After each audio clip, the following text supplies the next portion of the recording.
one of those. Surrender right over there. Them, yeah. So is ShtanUdachi. So is ShtanUdachi, yeah. Do you see a pattern developing? Corridor Creeper, opening hand once again for Surrender. ShtanUdachi, none of the key cards in the mulligan. Keeps Radiant Elemental though, which I am a big fan of. I like keeping playable early minions in this matchup against Rogue. That's Radiant Elemental, that's the 3-drop minions. And then, of course, you can sprinkle your Razas and your Anduins on top of that as you see fit. Yeah, it's not often in this matchup you're holding on for the Velen, Radiant Elemental, Mind Blast, so on. It doesn't happen. You were the defender against Rogue, so against Druid. Sorry, you confused me saying Rogue. Did I say Rogue? Yeah, I think you said Rogue. No, I'm confused again. It's Druid. Still though, same rules apply. The best name cards in Hearthstone is in Surrender's hand. Dynamo. Hans. Good old Hans. This is kind of a tricky situation though, like, sounds really silly. It's like, oh, he's got 1-drops, he's probably going to play a 1-drop. Well, yes, but which one? Right. And it is really not straightforward. Bloodsail Corsair is going to be the option here, just to pull out his punches, generate 2 power on board and 2 different targets.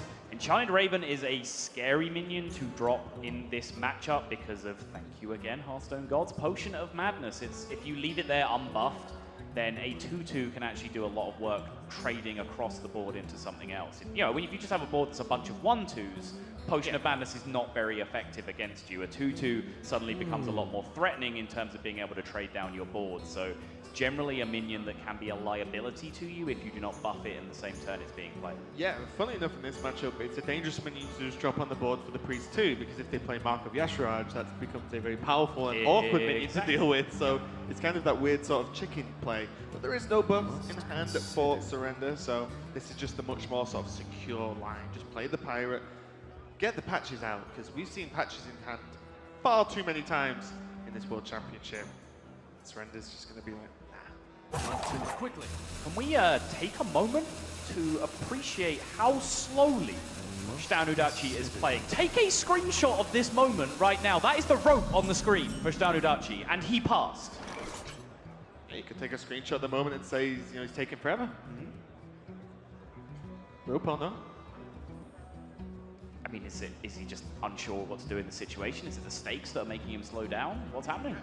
I don't know. One thing that can come up sometimes is a use of planning time and maybe unsurety of a matchup, right? Priest versus Aggro Druid is not an uncommon matchup for Shtan to understand, right? He knows exactly the way this could and maybe will go. But yeah, maybe it was just is getting rid of patches worth it in case of a buff? I don't know, maybe not. Potion of Madness can be a very powerful card, but if you just wait to get its maximum power, then you might just be dead and never have played it. So there's a lot to consider there. The Radiant Elemental is going to be used though in one of the power plays against aggro with Power Word Shield.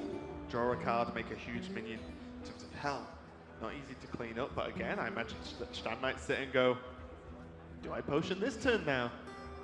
Not a particularly attractive Potion of Madness. Just killing a 1-2 here to reduce the implications of any buffs that might come down on the following turn. Killing just a 1-2 with your Potion of Madness doesn't sound very attractive, but that could be a 2-3, a 3-4, or whatever else on the following turn. And also as well, it means that none of the Raven will die if just one buff comes down and it trades with the Elemental as well. The 1 damage makes no difference to them all. And you'll turn off the patches again, just too much difference. But the Raven can cause some real problems. There's Living Mana. Probably the most impactful card we've seen for Aggro Druid in this tournament, and just in general. Will mean that. Sorry. It's a decent looking hand for ShtanUdachi, or at least developing into one, and he's got a little bit of time to play this hand because Surrender has not changed the buffs that we've seen so far during this tournament. You said the Living Mana is one of the most impactful cards this tournament. I would agree, but I think we've also seen the power of ending games before you even get to the Living Mana stage, where you've just chained a Lotus into a Power of the Wild, into a Savage Roar, and just blown them out. That's what you really want to be doing. That's plan A with Aggro Druid. Surrender is not doing that. It's kind of the little slaps with wet noodles that I was talking about in the last series, and Shtan has plenty of time. And it's time that he is continuing to take on every turn right now.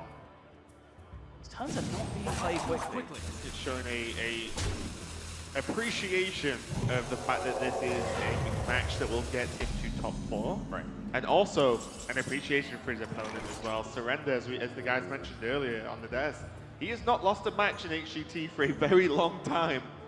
You need to full 110% focus to be able to beat someone like this. And Surrender is now also playing the 110% focus phase. I believe this is known in the Hearthstone lexicon as assuming the life coach position. Yep. Yeah, he's one of the players that I remember doing it the most early on. I want someone to do a study on it to work out if people play better by touching their temples. Well, Life Coach literally argued that he was blocking his peripheral vision so that he wasn't being distracted by anything except the board that he was looking at. Surrender, we actually just heard from him saying that a lot of the time he's covering his face is that he does not want his own face to reveal to his opponent what he's thinking at any given time. So different players might have different justifications for it, but it's a common stance that we see in Hearthstone. So you're telling me they're not channeling any psychic power? Who am I to say? I am who to say, because psychic power is not real, and no, they are not. Maybe you've just been persuaded to believe that by people with psychic powers. Literally don't know what that means. Like mind control. It's the priest card. Mind if I roll knee? Finally some buffs hit the board though. There is no AoE for ShtanUdachi to be able to clear this off yet. No sign of a Dragonfire potion yet either, so it's going to be a little bit tricky. But now Surrender needs to make the decision whether he goes hard on Living Mana. This probably makes the decision a little bit easier because this is kind of a buff as well as a minion.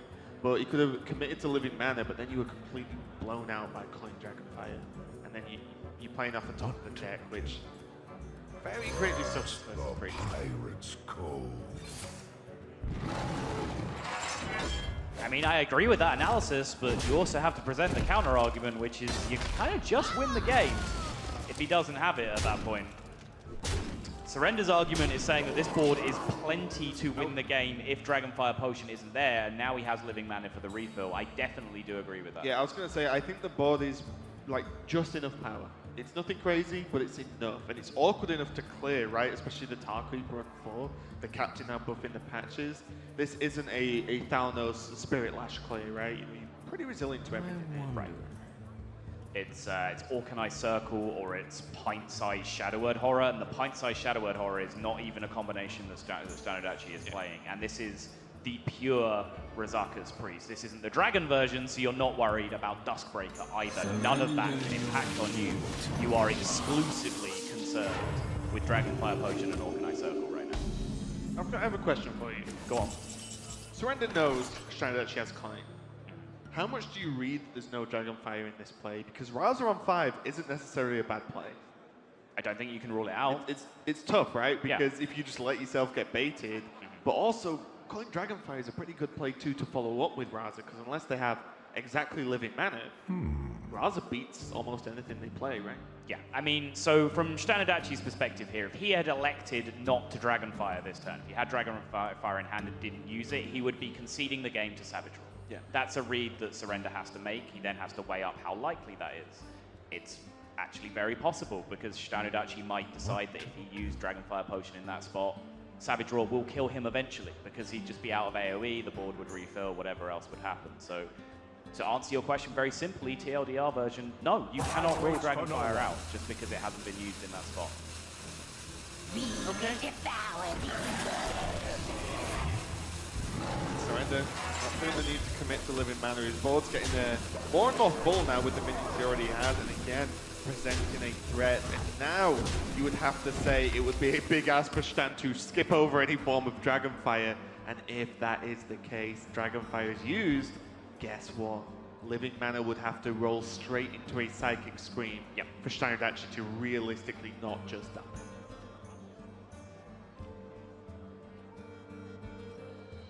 Shtan staring long and hard at this ball position, trying to find a way out.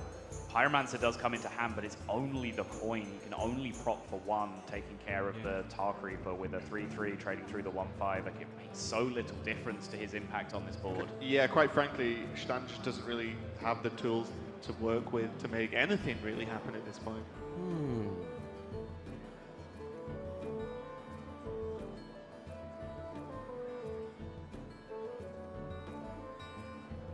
Does he have to just priest Pyro coin?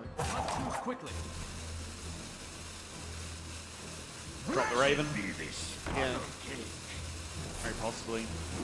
Doing a similar thing, it's just the Pyro doesn't really change what he can clear off the board, really, and so he's choosing to drop the Acolyte instead to fish him further in that deck for the Psychic Scream and the Dragonfire Potion. I like this a little bit more. It's the cost of one additional power on board for extra card draws from your Acolyte of Fame. Yeah, it's saying, well, guess what? If I survive, I need stuff, as proven this turn. So it's definitely going to get some work done. But already there's, what, 8, 9, 10 power? But that Beast of the Feast is scary. You can't really just leave it on the board a lot of the time. You have seen a weak turn, though, from Shtan. But the Acolyte has a strong potential of chaining draws, which if you draw more cards, Priest of the Feast gets scary. This board is very, very unpleasant for Surrender to deal with. As you said, he has to take down the Priest of the Feast. But he also kind of has to take down the 5-1, because that 5-1 can take a value trade into just about anything it wants as a 5-1. But then there's the Acolyte problem at the same time, being able to farm draws at the 1-2. I'm going to go crazy. Go ahead. You kill everything but the Priest, only give one draw to the Acolyte, you trade off the 2-2 into the 3-2, and just go face. I'm not saying it's great, but what you do then is say, well, you need spells. You didn't play any AoE or big spells last turn, and I'll give you that one extra draw from the Acolyte and that. Oh, that's a scream. Both from the draw and from the audience. As the 7-mana card is drawn, and that will effectively end this game on the spot, Raven. The ShtanUdachi section of the crowd is going wild right now. And the caster desk. Okay, look, he can make it happen. He's getting there. That's one more mana. All right, let's go. He can ramp. It is funny, when these cards got announced, Living Mana, I remember it was Bahamas. Yes. In the Women's Championship. Admirable just glanced up and saw this card and thought it was a card. Yeah. Like, the Living Mana token was just a card you can play, and he went nuts. Thankfully, it's not just a card you can play, unless it is screamed into your deck. But this might just be too much. There we go. There's another mana. Okay, it's doable. Slowly, he'll get there. It's slowly good enough, though. No, it is not. Surrender understands that the game had ended with that Psychic Scream draw.